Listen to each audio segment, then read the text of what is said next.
Custom K here with KKRC. Got the YETI up on the bench here. It's been about just over a week that I have had the YETI in the shop. I've got to do some good running with it and test it out.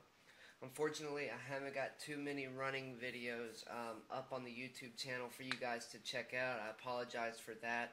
I've just been so busy with other things.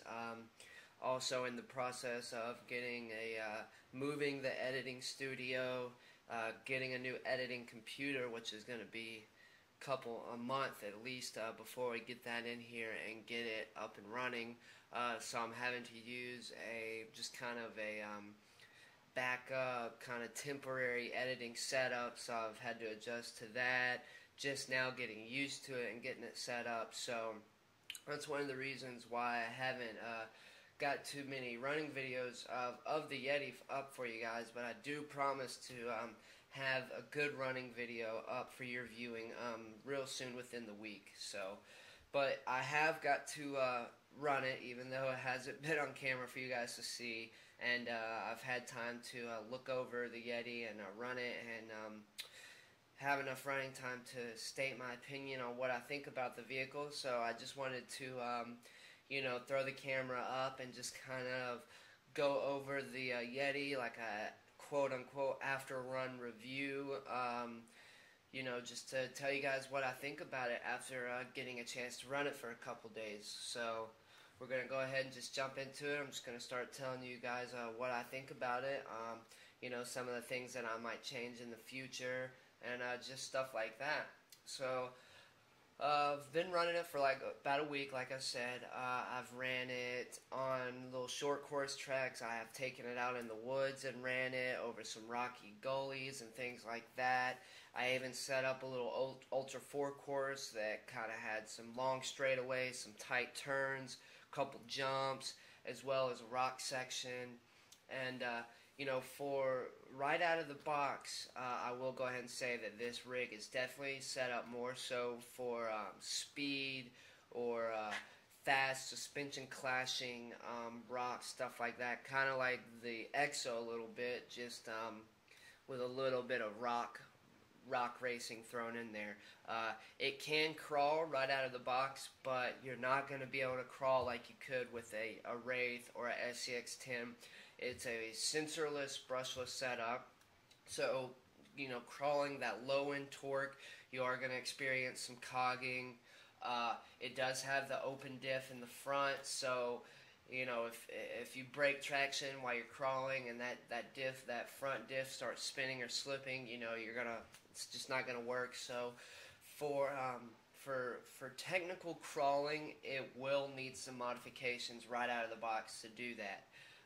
Now that being said, rock racing and Ultra 4 racing is definitely got some speed aspects in it. So that's why this rig is the way it is. Like I said, I've got a trail set up, or a little track set up that is kind of like a short course track basically, but with a long section of rocks and things like that.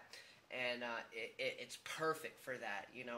When I first got it out of the box and ran it on the first day, I absolutely fell in love with it. Just little small rocks and things like that. Not too much technical crawling, but just like just rocks that you can kind of zoom over real quick, and you can definitely see the suspension clapping back and forth and things like that. It's awesome. It's a lot of fun. I had an absolute blast running it on that track. So for things like that, it really is perfect. It's right at home for that. And you can do some low speed crawling with it if you can bear and deal with the cogging. But it's really not too bad. Aside from that, it's great. It does have a really low center of gravity. I did take it up to Pigeon Hill, where I do a lot of group events and crawling up there, and it did really well on a couple things. There was a particular rock face that we always try to crawl when we go up there, the group members and I, with the SCX-10s and the Wraiths and things like that. And almost every time, if you don't hit the line just perfect you'll flip over, you'll go head over heels and just tip right back, even with weighted setups and things like that. And I did manage to get this out there in that section, and it crawled right up it, and the front wheels did not even leave the ground. This rig is so wide and squatty. It sits kind of low down on the chassis, that it really does have a very low center of gravity. I think with some slight modifications with the electronics and locking the front diff, this thing would be a really good crawler, believe it or not. So just some upgrades that I am going to do real soon here is first, I am going to get some Vanquish or some type of metal hubs. I've only been running 2S on this rig because almost every single person that I have talked to or seen running 3S stock on the Yeti has broken parts already. And, I've ran this thing pretty hard. It may not look like it, but I've ran it pretty hard on the 2S, and I've yet to break apart because it can handle it a lot better. With the 3S setup, those plastic hubs, they get hot and melted and just peel off like butter. So that'll be one of the first upgrades I do, that way to allow me to run 3S if I choose to. I'm really satisfied with the way it performs on 2S. It's just fine for me. A couple other things that I would like to do is change these trailing arms out to a metal setup. They are a little flimsy. They're not bad, but over time I can definitely see those getting wore out, as well as with the steering. It's got some play in it, so like to get a metal steering setup to take that slop out. That'll be really helpful. And the most important upgrades that I want to do to this is lock that front diff and get a censored setup in here to allow me to crawl a little bit better. I do have plans to run this more so in the rocks than speed courses and things like that. So I will have a setup to where it can still go fast if I want it to. But I definitely am going to set this up more so for the rocks.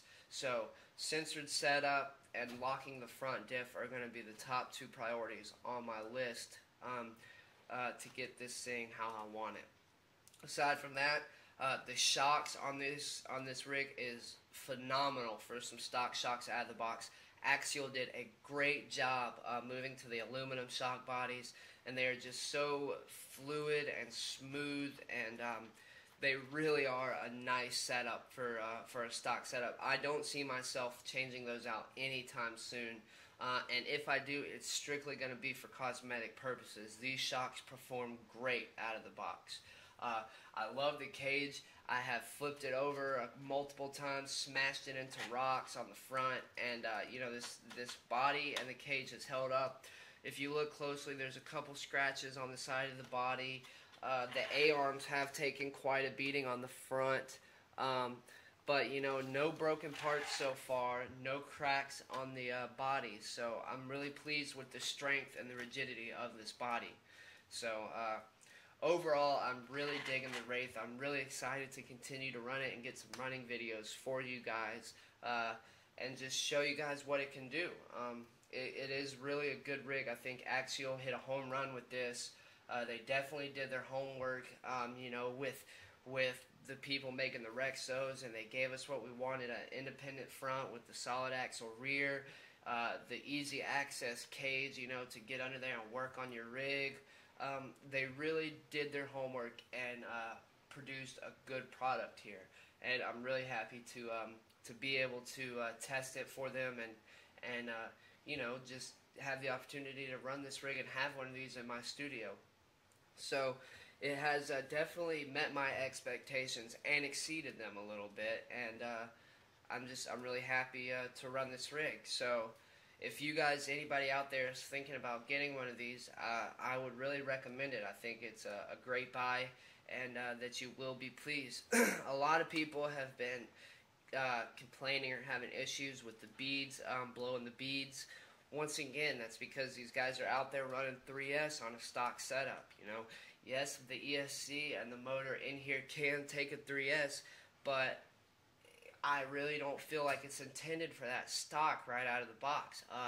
You know, when you're throwing all that power at it, of course the plastic beads are going to pop a bead. Of course the plastic hubs are going to melt and fall apart. It's just expected. That's a lot of power going to the to those axles. And, you know, it's just, in my opinion, it's really not meant for that with the stock setup. It runs just fine for me on the 2S. You know, it might not be as fast as some people might want it to be, but it still performs great. Jumping, you know, it jumps really well. It's pretty balanced. It turns well. It's just all around a good rig. I've had a lot of fun with it running it.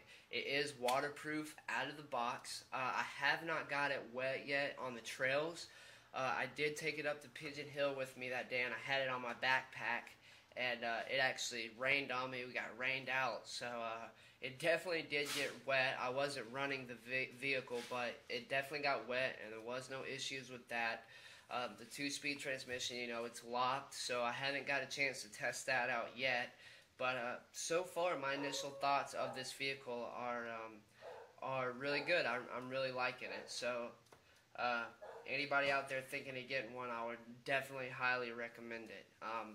Haven't had any issues. The wildboard drive shafts have held up. You know, no issues there. I think once I get the sensors set up and stuff in there and the A-arms and hubs swapped out, you know, I might eventually upgrade to some RPM A-arms and things like that. But, you know, this vehicle has definitely been tough and taken everything that I've thrown at it. So I'm very happy with it. And yeah, guys, that's pretty much it. That's all I can think of now to share with you guys. You know, I love the rig. I'm happy to own one. So thanks for watching. I just wanted to, you know, kind of give you my thoughts after running it for a good week. And I'm excited to continue to run it some more. So be on the lookout for running videos of this guy if I can ever get one up for you. And that's it. So thanks for watching. Hope you liked the video. If you did, be sure to hit the like button or subscribe below. If you have any questions about the Yeti that maybe I didn't answer or I forgot to go over, feel free to ask them down below, and I'll definitely answer those questions for you. And yeah, that's it. So with any luck, maybe I'll see you out there on the trails.